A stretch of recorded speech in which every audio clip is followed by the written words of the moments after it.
নাসির উদ্দিন পাটোয়ারির কথার বিরুদ্ধে যদি বিএনপি হামলা চালাতে চায় তাহলে সর্বপ্রথম হামলা চালাতে হবে ফজলুর রহমানের ওপরে, যিনি বীর মুক্তিযোদ্ধা পরিচয় দিয়ে বাংলাদেশের জনগণকে এই যে 24-এর অভ্যুত্থানকারীদেরকে যেই কটাক্ষ করছে, যেই ভাষায় গালিগালাজ করছে, তাহলে তার উপরে বিএনপি কেন হামলা চালায় না?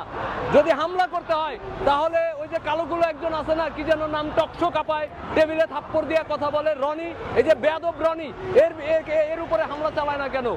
আবার ধরেন রাশেদ খান, যিনি প্রধানমন্ত্রীর রাজনৈতিক সহকারী হয়েছে, ও যে গালাগালি করে, তার মানে কি এরা সরকার দলের অ্যাক্টিভিস্ট দেখে কি তাদের বিরুদ্ধে হামলা হবে না? নাসির উদ্দিন পাটোয়ারি কি করছে?